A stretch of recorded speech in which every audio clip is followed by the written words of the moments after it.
Alright, what's up guys? I hope you're doing well. James here from jamesdforsythe.com. So I wanted to talk a little bit about kind of the creation of the National Citizens League, right? This is something that's kind of espoused to be a kind of a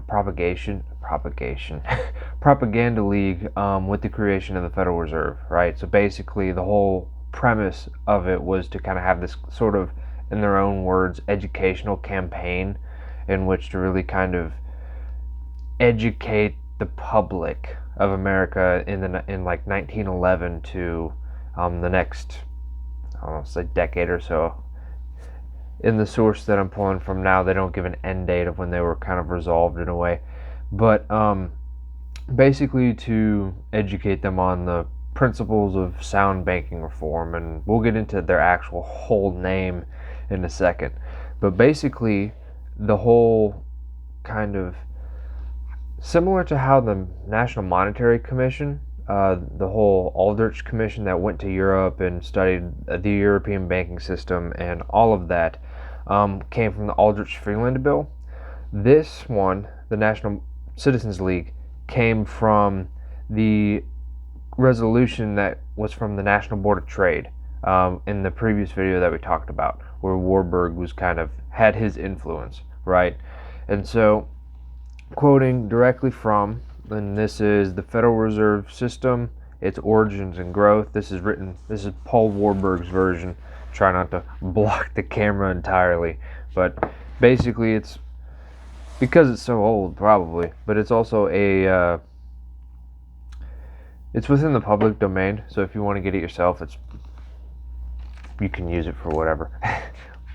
No copyright and that sort of thing, and it's on Amazon, so I always put links in there so you guys can read it yourself. So anyways, so the resolution passed at Washington by the National Board of Trade in favor of the organization of a league of businessmen was not the first attempt that had been made to organize a representative body of citizens in favor of monetary reform, right?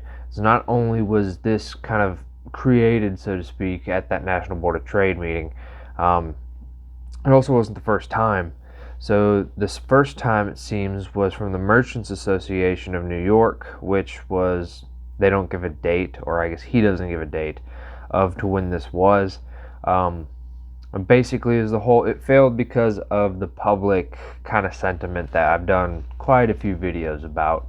Basically, how the public in general in this time was very, very against central banking, right? And it wasn't until kind of after the panic in 1907, and with all of the kind of academic research and papers and that sort of thing that people like Warburg kept publishing, that public sentiment started to kind of be primed in a way to be able to have this banking reform, right? This actually comes in his next paragraphs, is when Senator Aldrich's plan had taken a tangible and highly promising form. It seemed that the psychological moment had come to try once more to form such a league, right? So basically, beforehand, this league would have basically just been a waste of time, it seems, because general sentiment from the public was very against what they would kind of be trying to push, whereas now, not so much, especially after the panic in 1907. Right?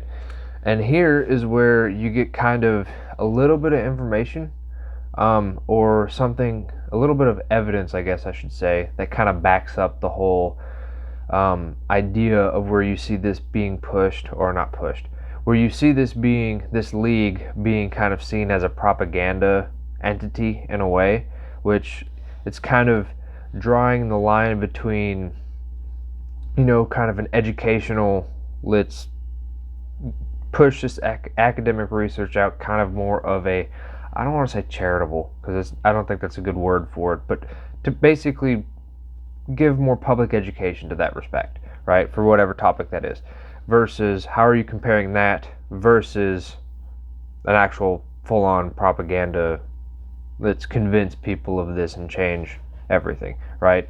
It's just kind of, I guess, the perspective of who's looking at it, or your own perspective when you make your own decision.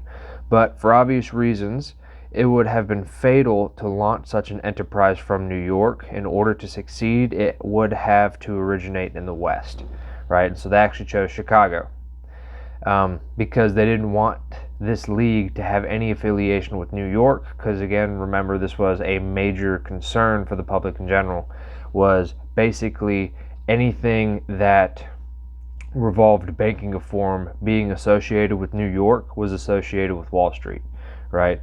And that was the major concern for the public, was Wall Street control over national banking in a somewhat governmental entity, right?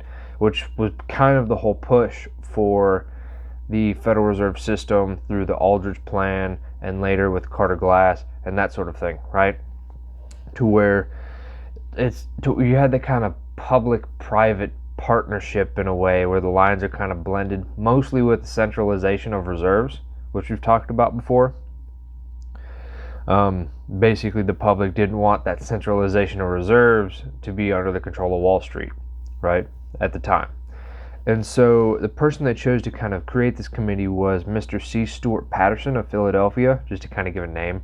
And the reason he was used for this was because he was also well known for his name carried great weight because he served as chairman of the Committee of Metallic Currency of the Indianapolis Monetary Commission of 1898.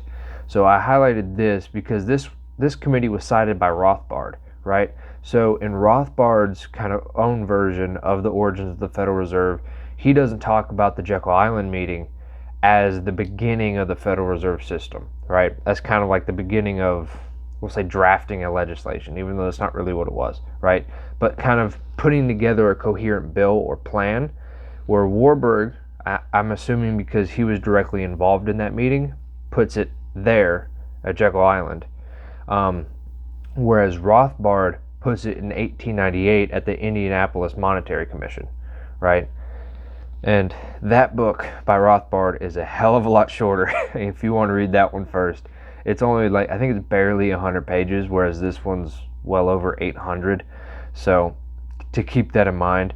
And also the committee the committee that Patterson created, Warburg was chairman of. So there's also kind of a inner loop there, right? And so the 5 members of this committee that Patterson created met at Chicago on April 26, 1911, and began to confer with some of the representative men of the city, right? And then about a month and a half later, on June 8th, the National Citizens League for the Promotion of Sound Banking System was completely organized, right? And then he gives lists of the people who were involved, and I'm not going to go and read those off because it's pretty much not that helpful. The only one that's kind of helpful is, I think it's James J. Storrow of Boston, and I bring that up vaguely as kind of just to throw it out there because I've started studying the history of the House of Morgan as well. So like J.P. Morgan, both Pierpont and J.S. Morgan, his father, then Jack Morgan, kind of the third in that, and so on. But Storrow seems vaguely familiar with that respect, so I believe he has ties to Morgan or the House of Morgan, but that's kind of just a proposal of me throwing that out there because, again, it's just vaguely familiar. I've just now started studying that. But to continue, this league in general provided for the organization of local committees all over the country for the dissemination of literature and for the sending of speakers throughout the United States in order to awaken interest in and promote a general understanding of the principles upon which a sound monetary reform would have to be based, right? And so I like going through here and basically just like quoting the works to kind of help with the progression of the videos for multiple reasons. One, it helps the progression of the video, so you have kind of at least some line of logic throughout it, basically a rough outline, but also it gives you exact words. Like, it's hard to, so you're not trying to understand, you're not getting only my interpretation of it, right? I'm saying it out loud, the point, and then you get my interpretation. So you can kind of break it apart and get your own opinion. And that's also why I like to always put the sources in there so you guys can find it yourself if you're so interested, right? And so the reason I highlighted this part and was talking about, okay, education or propaganda, is kind of bringing to light that kind of line again between education campaign and propaganda campaign, right? So like kind of what is the intent of the league in a way, right? And so my line of thinking with this is basically like, education and propaganda, when in this context, in practice, they're essentially the same. It just kind of depends on the intent of who's doing it, right? At least it's kind of the way it seems. Like, what do you believe their intent was? And then you can kind of pick whichever one. It seems rather opinionated in that respect. And again, this will become more obvious to maybe which one as we study some of the actual things that they published, maybe some of this literature as I look through some of it for this National Citizens League. Excuse me. Right. And so basically this league also got quite a few very prominent economists in there, including J. Lawrence Laughlin, who is a professor at the University of Chicago. And then they had several other leading economists. The league was financed entirely by voluntary contributions, some large and many very small. So, among the most liberal contributors were the banks, which had swung into line and by this time had become warm supporters of the campaign, right? So kind of take that for what you will, that the banks were the most liberal contributors, to use Warburg's own words, of basically the education campaign for banking reform. So take that for what you will, conflict of interest or not, right? So to get more into the political side of things, because again, you have to remember they're kind of battling public sentiment at the time, because they really didn't want natural banking, in terms the public really didn't want central banking, so basically that's a big deal. That you can't just push this onto people, and or at least at the time you needed kind of a generalized, at least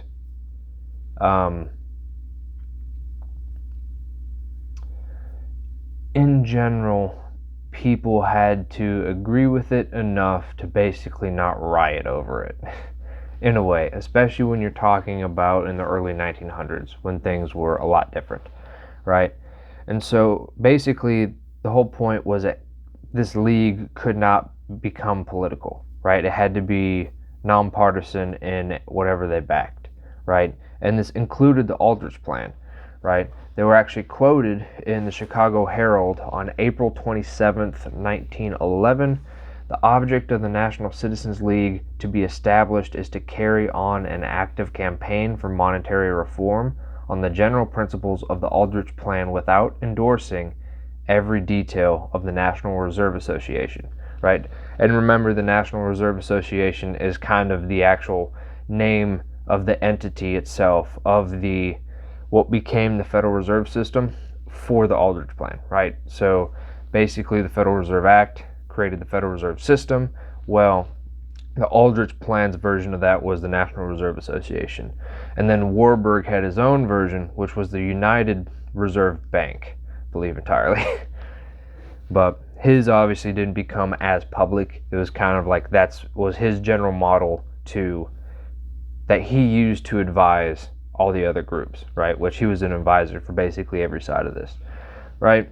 And another thing to bring up, again, education or propaganda, is the use of newspapers, right? So the league published a periodical called Banking Reform, which at first appeared weekly and later twice a month. It had a circulation of about 20,000 copies, which in the main went to newspaper editors all over the country, who soon began to look upon it as their chief source of information with regard to the problem of banking reform, right? So kind of keeping that in mind to where newspaper editors were using this as their only source, or at least the main source, right? And so that kind of begs the question of, okay, why didn't they use other things, or why did this hold so much sway, right? And I guess you could argue that since this group, the National Citizens League, was endorsed by some of the country's leading economists at the time and largest businessmen, that, okay, given the prestige and such of such an organization, it makes sense to put a lot of weight into their words, right? Into the information and stuff that they're giving, right? Or providing. But it's one of those things too. I don't want to say this and then for people to kind of put a value judgment on it. I'm kind of just putting it out there to basically be raising this question, to raise the question, and to kind of, it's something to keep in mind, right? Basically that, you know, the newspapers that were publishing this most likely didn't use other sources of information, right? And keep in mind, a lot of this campaign for the National Citizens League was state-based, right? So they had like this, they said local committees that they were trying to establish, and so this is basically in a bunch of states. I don't believe they had all of them at first.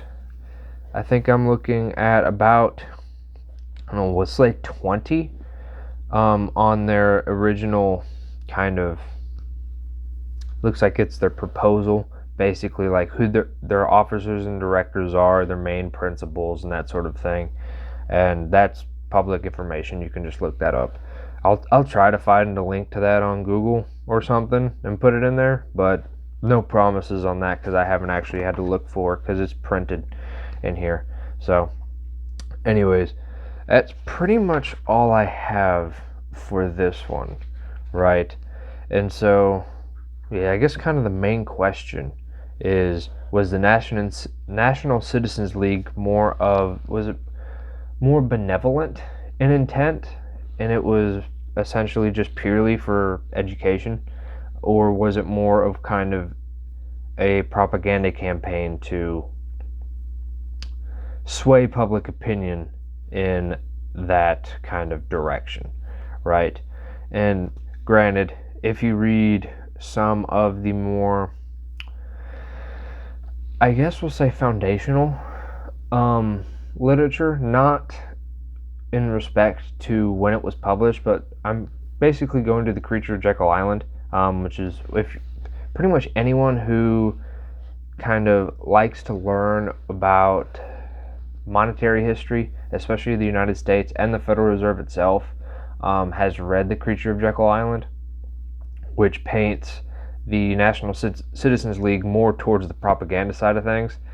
And again, I'm not placing a value judgment on that, just saying that at this current moment of this video, I have not read every single piece that the National Citizens League has given out, right? Or published or whatever. So just kind of raising the question and putting it out there. So anyways, I'm going to leave this one here, and I hope you guys have a good night.